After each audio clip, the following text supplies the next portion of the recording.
Welcome to the Resilient Retail Game Plan, a podcast for anyone wanting to start, grow or scale a profitable creative product business with me, Catherine Erdley. The Resilient Retail Game Plan is a podcast dedicated to one thing, breaking down the concepts and tools that I've gathered from 20 years in the retail industry and showing you how you can use them in your business. This is the real nuts and bolts of running a successful product business, broken down in an easy, accessible way. This is not a podcast about learning how to make your business look good. It's the tools and techniques that will make you and your business feel good.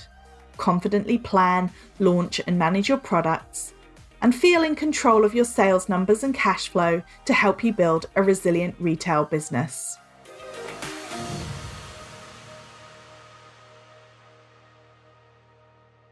Welcome, it's episode number 56 of the Resilient Retail Game Plan. My name is Catherine Erdley and I'm your host as well as the founder of the Resilient Retail Club, which is my membership group for product businesses. You can find out more at resilientretailclub.com and podcast listeners can get £10 off their first month using the code 10podcast. That is 10podcast at resilientretailclub.com. So today is my first solo episode in what feels like a really long time. I think it's actually been about 3.5 months, believe it or not.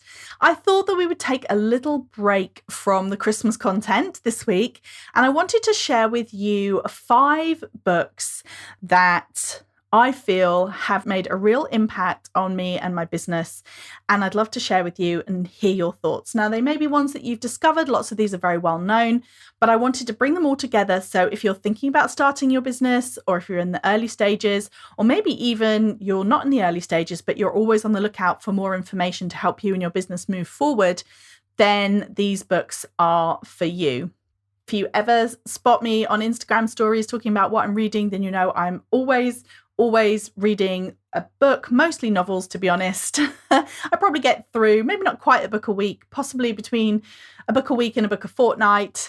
As said, mostly novels. I absolutely love them. But I also read a lot about business. And especially when I was first starting my business, I used to read almost constantly business books.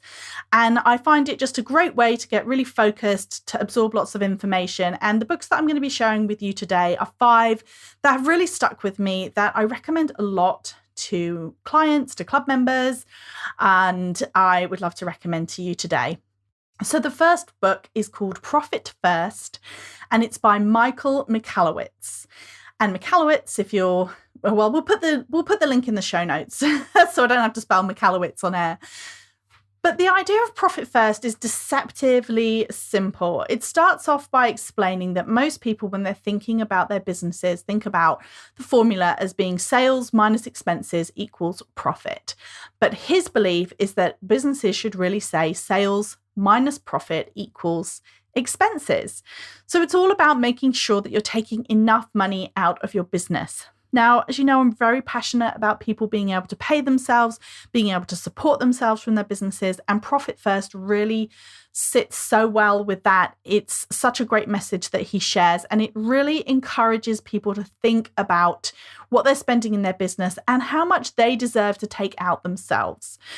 There's lots of great detail in the book. I'm not going to try and even summarize it here, but I think that for me, what was so valuable about this book was that it certainly made me think really differently about my business. And I've always been hugely numbers focused, looking at my sales forecasts. Right from the very beginning of my business, I had sales forecasts and plans and expenses.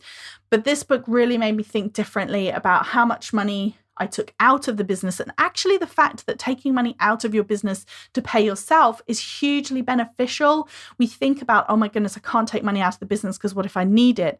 But what Michael Michalowicz's point is, which is such a valuable lesson as for an entrepreneur, I think, is that actually taking money out of the business to pay yourself not only helps you support yourself from your business and feel really good about it and really positive, but it also makes you have more discipline with your numbers, which I'm a big believer that if you believe that all you need to do to get control of your numbers is to grow your sales, you're going to be missing the point, because as your numbers grow, as your sales grow, then actually the mess you can leave behind if you're not managing this kind of thing properly only gets bigger. So if you can right from the get-go get a handle on having a sales forecast, putting aside money each week to cover things like your tax burden, but also to cover things like your own salary, then that will help you really focus in on your business working for you rather than you working for your business. The other phrase that I absolutely love from the book, and I've often thought about this in my own business and as well as discussing clients' businesses as well, is that he says, everyone wants to grow. They all want to grow their businesses. And when you ask them why they want to grow their business, they always say, well, to get more sales. And then he'll say, why do you want more sales?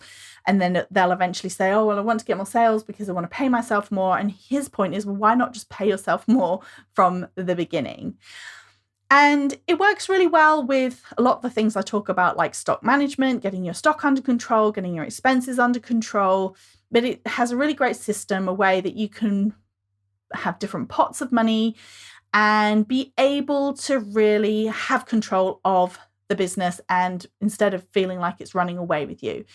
So what does a profit first business look like in terms of how does it feel? I run my business on profit first principles. I had a VAT bill recently. That was absolutely not a problem. The money was all there in a VAT pot, tax pot, ready to go. The other thing that I really love is that he encourages you to have a profit pot, which is a small percentage of your sales that you put aside.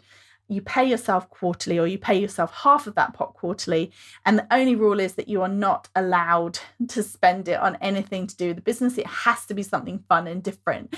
So we recently welcomed a new kitten to our family. That new kitten actually was paid for by the profit pot from my business, which I find quite hilarious. It's like I spend my business profits on kittens, and why not? I think it's just helps you get that fun feeling about the business as well. And it's so easy as a small business owner to feel like you have to plow everything back into the business. And the message from Profit First is that you absolutely don't, that you should be taking money out for yourself, for your profit pot, and then he gives you the mechanisms to do it. So if you've not read it, I highly recommend it. I know that it is transformational. It's certainly transformed how I think about my business. And I know it's transformed it for a lot of other businesses that I work with as well. The other thing that I would say, the only thing that's very slightly tricky about Profit First is that it is slightly harder, I think, for product-based businesses because your expenses are so variable. But as I said, it does work really well with having a handle on your stock planning, on your stock management, so that you have a particular budget for spending on stock. You maybe even have a percentage of your sales that you put away each week to help build up a stock pot, so that when you do have to place a big order or something, you've got that money there. But I think with a small tweak, then Profit First can work really, really well for a lot of different businesses. So that is my first book that I would suggest that you check out. The other thing that I should say as well is that whenever I talk about books, I listen to a lot of audiobooks, I read books. I would say if you're not a big book reader, then definitely consider it on audio. I think Profit First, or I think anytime it's very heavy numbers based or very heavy kind of process based, then it is sometimes easier to have a physical copy. So you may want to get a physical copy of Profit First. You could also equally listen to it. And then also a lot of the authors that I talk about, they will have their own podcasts, their own websites, their own blog posts. So if it's something that you think, well, I don't know if I want to sit down and read a whole book, then there are lots of different ways that you can access the information that these people are sharing without having to commit all of that time. But Profit First for sure is my number one recommendation. I recommend it all the time. If you're already a Profit First business, then drop me a note on Instagram at Resilient Retail Club and tell me how you get along with it. Okay, the second book then that I would like to share is called The E-Myth Revisited by Michael Gerber. It has a subtitle, which I think it's worth sharing. It's called Why Most Small Businesses Don't Work and What to Do About It. This book was originally written back in 1986, and it was revised several times. I think the latest edition was back in 2001, I think that the latest edition was revised, but it's been through a few versions. This book, I always get slightly hesitant about suggesting it. It is definitely a 1980s book when you read it. I don't know that necessarily the way it talks or the case studies really have aged super well. But what I like about the E-Myth Revisited is that it has some real gems for small business owners to think about. And a lot of it's to do with structure. Again, if you're at the very beginning of your business journey, this is not going to be a problem for you. It's so good to think about this stuff before you've even got started or while you're still small, because it's much harder to untangle things as you get bigger.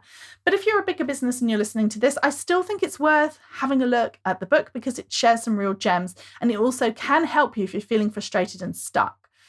The key things that I really take away from E-Myth Revisited, and again, all of these books here are ones that I've found are not only really useful for working with clients, but these are also ones that have had a real impact on me and on my business as well. So one of the key things it's really hammers in is that your business isn't you. And it can feel very much like that when you're a small business, when you're first starting out, when it is just you and you're there hour after hour working away at your business. Everything feels like it's you, everything feels like it's personal. But actually, you and your business are two separate things. And in a way, the more that you can think about that, the better. And the more that you can think about you not being the bottleneck, also the better. So making sure that you're not the kind of pressure point and that, everything has to go through you and the business can't get bigger because nobody else can take things on from you. It encourages you to think about systems, it encourages you to think about the structure of your business and the roles that people can play. It's a really good thing to think about. As I said, you may say, well, it's just me. Why do I need to think about structure? But actually, thinking about the different roles that you play can be really useful as well, because it helps you reflect on, okay, can I just hand over one whole role to somebody else, even if it's just for 3 hours a week, rather than you kind of handing off the odd task. You can actually really get detailed about, right, well, what am I doing? I'm wearing lots of different hats, but what are these different hats and what are these different hats doing? And then as you get bigger, it's just a question of handing off a chunk of tasks as a job role or a responsibility, rather than feeling constantly like it's in flux and you can't really get a handle on who's supposed to be doing what. So it's a really good primer. I mean, I am a big fan of systems and organizations. You probably will gather from this list. I just think there aren't that many small books which are specifically about how to structure your business. This is one of them. It's definitely worth a read. As I said, if you're reading this and you're like, why did Catherine recommend it? It's very 80s, then I acknowledge that. But it's worth it for the gems and the way that it can get you to think about your business. Okay, number 3. Well, it's actually 2 books. I just put them both in because I couldn't really pick between them. They are by an American author, Jen Sincero. They are called You Are a Badass and You Are a Badass at Making Money. Now, these are books that I would definitely 100% recommend that you listen to them on audio, because Jen Sincero reads them and she's really, really funny. And just having her talking in your ear can be really just kind of give you that shift that you need. So they are definitely what you would fit into the self-help section of the book world, if you like. They are all about mindset. So You Are a Badass is about believing that you can do something and setting out to achieve it. And You Are a Badass at Making Money is somewhat similar, but goes into more detail about money mindset and that kind of thing. What I really like about them is that she draws on a huge number of different self-help gurus, ideas, and she kind of mixes them all together in this very, no BS way. It is genuinely funny, like sometimes I'll just laugh out loud listening to it. And it kind of just gets to the point and it cuts through. And she also really acknowledges if you're someone who finds some of this kind of mindset stuff a little bit wishy-washy or not really speaking to you, I feel like she's a great person to listen to, because she acknowledges that some of this stuff is a little out there, but then she still goes over it anyway. I found these books hugely, hugely helpful, especially when I was first starting my business. Sometimes I would literally go for a walk, put my headphones in, listen to You Are a Badass. I recently re-listened to them just because I felt like sometimes you just need a pep talk. And that's kind of how these books feel. They feel like a really great pep talk from a good friend who wants the best for you, but is going to lovingly kind of kick you in the bum. And if you're feeling unsure or doubting yourself, then it's just an opportunity to kind of tie back into the fact that, yes, I can do this as long as I'm focused, as long as I believe in myself, as long as I take action. I think so much about business is about your mindset. And it's almost like my business friends and I often say that running your own business is like this intensive form of therapy. And You Are a Badass is a great tool really in your toolkit when it comes to being more focused, being more positive. I would highly recommend it. I think they're great books, and they just sometimes, if you're kind of getting stuck or you're getting that self-doubt creeping in, put your headphones in, go for a walk, let Jen Sincero in a funny, straight to the point way, kick your bum a bit and get you back on track. If you're into the more kind of mindset piece as well, definitely more on the kind of slightly more woo-woo level, there's a book called Creative Visualization by an author called Shakti Gawain. Again, a real classic, but this is another good one. If you're somebody who really likes doing these exercises about envisaging where you want to take the business or envisaging what you're trying to achieve, what you're trying to build out, it's very practical. It's got lots of exercises, and it's definitely a good one to kind of accompany that whole kind of mindset piece. See what I did there? So I said it was going to be 5 books. I actually couldn't pick just 5, so I've kind of squeezed a few extra ones in. Number 4 is also a classic. It is The 7 Habits of Highly Effective People, which was written in 1989 by Stephen R. Covey. There are so many gems in this book. There are so many gems in this book that probably genuinely when you'll read it, you may say, I feel like I've heard this all before.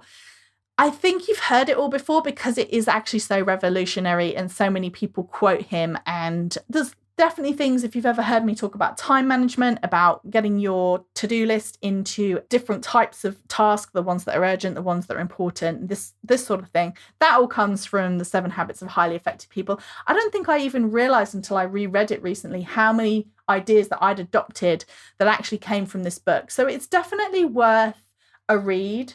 Again, it's lots of stuff about being productive, lots of stuff about being effective, but there's also lots of stuff about mindset, about encouraging you to focus on the things that you can affect as opposed to focusing on the things that you can't.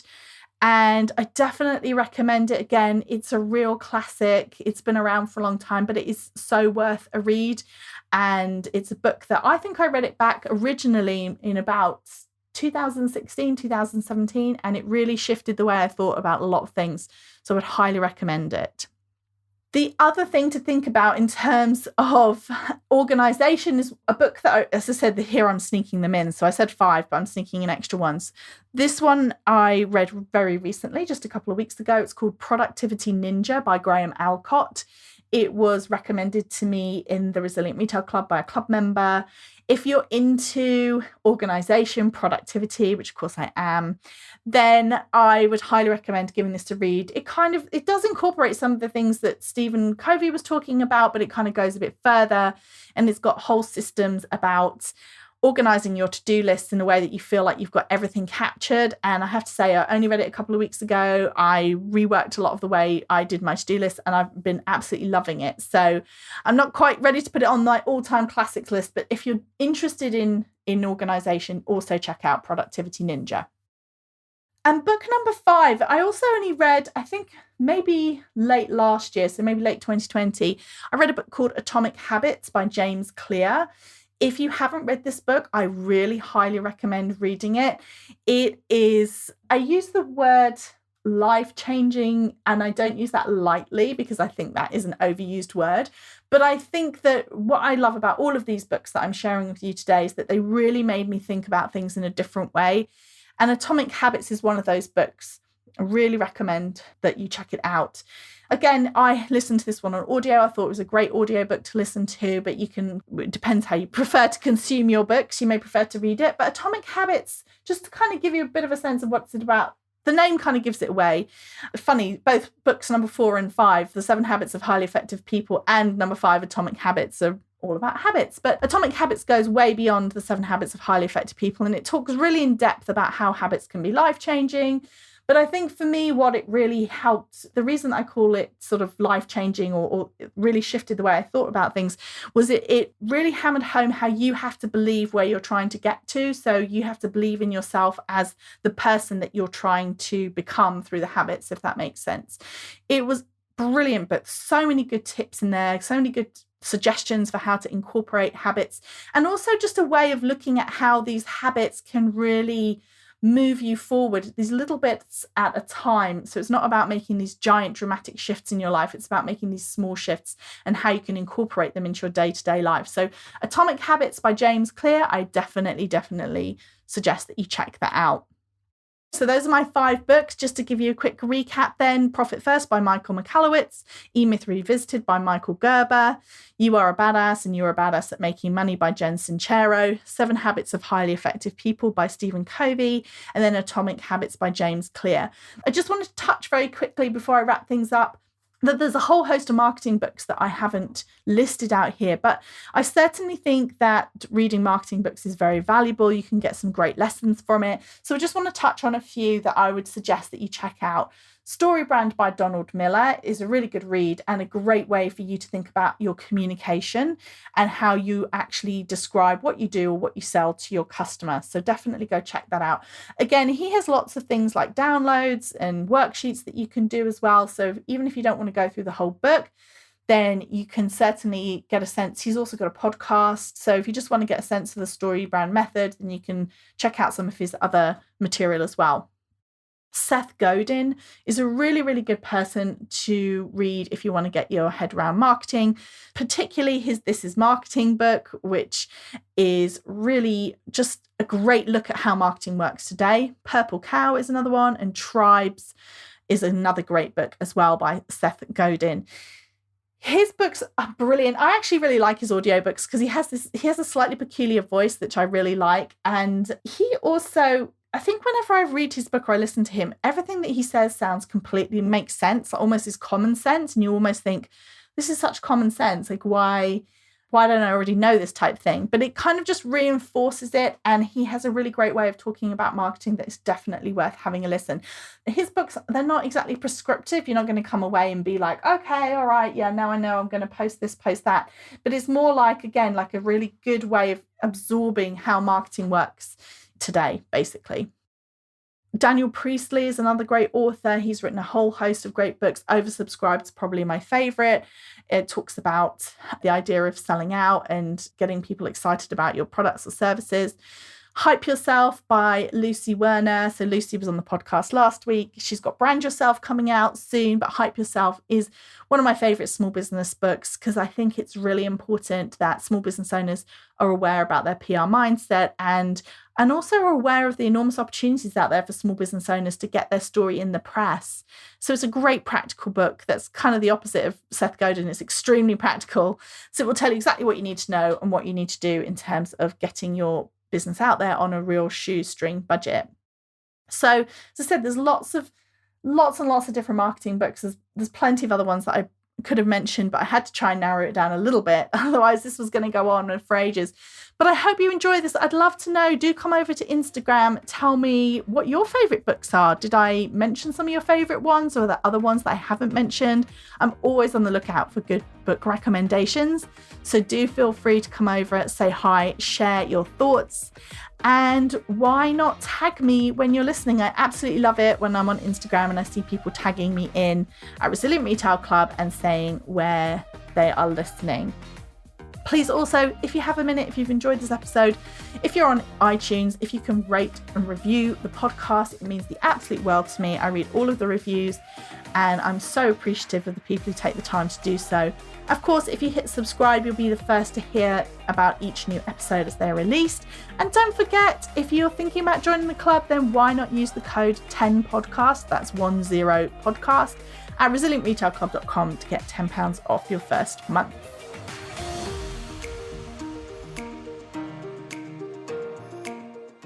If you've enjoyed this week's episode, then I invite you to check out resilientretailclub.com. The Resilient Retail Club is the membership for anyone wanting to start, grow or scale a profitable product business.